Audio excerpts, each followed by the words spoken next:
Double प्रभार दे करके काम को तेज गति से निष्पादित करने का निर्णय लिया है। जो लोग सरकार के गति को रोकना चाहते हैं और जनता के दर्द को बढ़ाना चाहते हैं, जनता के काम ये मार्च जैसे महीने में निष्पादित करने की बजाय अराजकता उत्पन्न करने की मानसिकता रखे हैं, उनकी मंशा सफल नहीं होने देंगे और ऐसे लोगों के साथ किसी की भी सहानुभूति नहीं रहेगी।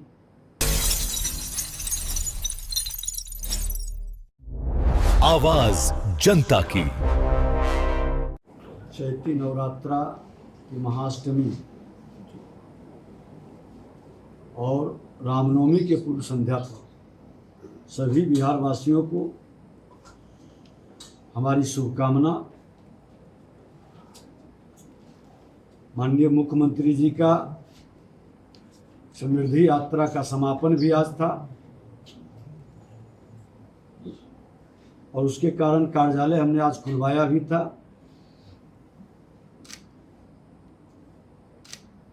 पटना जिला प्रशासन ने अंचलाधिकारी की हड़ताल कार्य वापसी को लेकर करके भी निर्देशित किया था। 25 मार्च 2026 की शाम 5 बजे तक हड़ताल समाप्त कर काम पर लौटने का अंतिम निर्देश विभाग ने जारी किया था। इस आदेश के आलोक में अब तक जो रिपोर्ट जिला से आई है, 2 दर्जन अंचलाधिकारी काम पर वापस लौट आए हैं। सेवा के प्रति उनके सम्मान को देखते हुए उन्हें जल्द ही पटना जिले के विभिन्न अंचलों का प्रभार सौंप दिया जाएगा।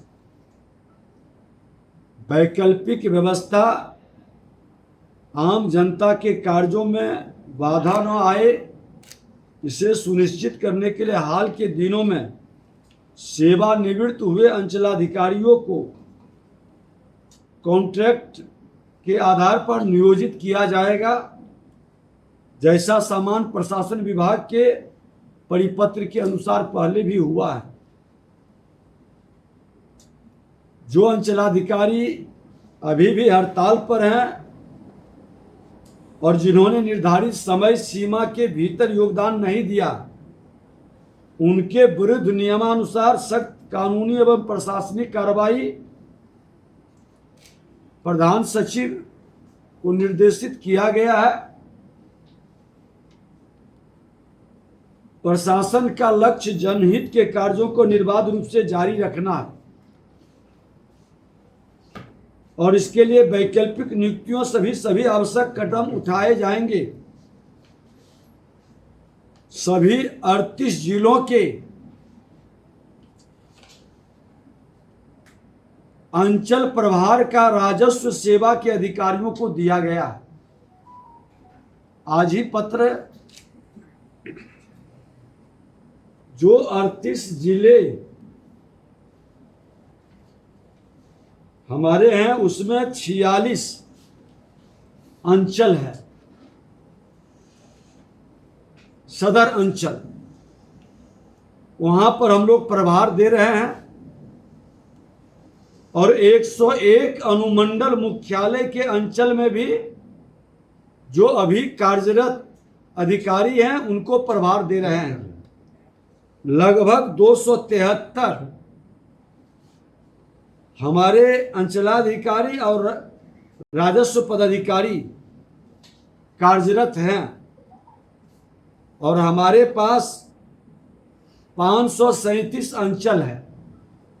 तो हम एक से अधिक जगह का प्रभार देंगे तो भी 546 जितना अंचल है उससे ज़्यादा का लोग हमारे पास काम कर सकते हैं 2 जगह के प्रभार में। ऐसा पहले भी रहा है कि एक अंचलाधिकारी को 2-2, 3-3 जगह का प्रभार रहा है। जनता के काम को किसी भी स्थिति में बाधित नहीं होने देना है। प्रभार वाले अधिकारी एक दिन एक अंचल दूसरे दिन दूसरे अंचल या अगल बगल है तो फर्स्ट हाफ एक जगह, सेकेंड हाफ दूसरे जगह, ये अपना काम पूरा करेंगे। राजस्व सेवा के सेवानिवृत्त अधिकारियों से राजस्व महाअभियान के दौरान प्राप्त 46 लाख आवेदनों का निष्पादन कराया जाएगा। उन्हें सरकार द्वारा तय मानदेय का भुगतान भी किया जाएगा। इनकी भी हम लोग सेवा लेंगे, ये हम लोगों ने निर्णय किया है। 25 तारीख की शाम तक काम पर लौटने वाले जो राजस्व अधिकारियों या अंचलाधिकारी, उनको प्रभार हम लोग देने का निर्णय भी ले चुके हैं। और एक चीज स्पष्ट कर दें, सरकार के ऊपर जिसने भरोसा किया है उसे हम सम्मानित करेंगे। ऐसे हम बता दें कि अंचल अधिकारियों और राजस्व अधिकारियों के सामूहिक अवकाश में भी तेज गति से काम चल रहा है। 3 दिन पहले हमने जो बताया था, आप लोगों को रिपोर्ट दिया था कि 9 मार्च के बाद भी अंचल कार्यालय में हमारे काम निष्पादित हो रहे हैं। 12,882 दाखिल खारिज के मामले निष्पादन सामूहिक अवकाश में रहने के बावजूद हुआ। परिमार्जन प्लस के तहत 40,738 जमाबंदी में भी सुधार हुआ। परिमार्जन प्लस के तहत ही 17,861 छूटी हुई जमाबंदी को ऑनलाइन किया गया है और ई माफी के 5,216 मामले निपटाए गए हैं। अब जो हम लोग सबको डबल प्रभार दे करके काम को तेज गति से निष्पादित करने का निर्णय लिया है। जो लोग सरकार के गति को रोकना चाहते हैं और जनता के दर्द को बढ़ाना चाहते हैं, जनता के काम ये मार्च जैसे महीने में निष्पादित करने की बजाय अराजकता उत्पन्न करने की मानसिकता रखे हैं, उनकी मंशा सफल नहीं होने देंगे और ऐसे लोगों के साथ किसी की भी सहानुभूति नहीं रहेगी। जो लौटे हैं सरकार के आह्वान पर काम कर रहे हैं, निश्चित तौर पर सरकार उनके सम्मान का भी ध्यान रखेगा। जो जनता के कार्यों का निष्पादन करेंगे वैसे लोग सम्मानित भी होंगे। और मैं तो बारीकी से हर अंचल के पंचायतवार कार्यों की समीक्षा भी करने का निर्देश अपने DCLR ADM को हमने दिया है।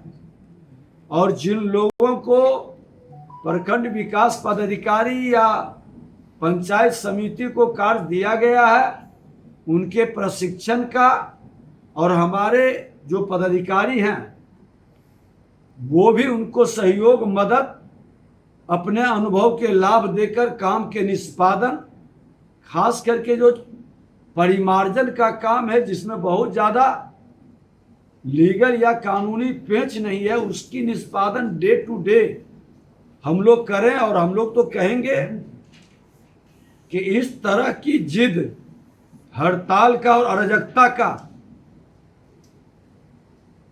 चाहे वो अंचलाधिकारी या कर्मचारी, जब सरकार संवाद बार बार कर रही है, आपसे बार बार आग्रह किया गया कि हड़ताल खत्म कर, मार्च जैसे महीने में समृद्धि यात्रा के क्रम में आप सरकार का सहयोग करें, सरकार आपकी समस्याओं का गंभीरता से लेकर नियमानुकूल समाधान करेगी।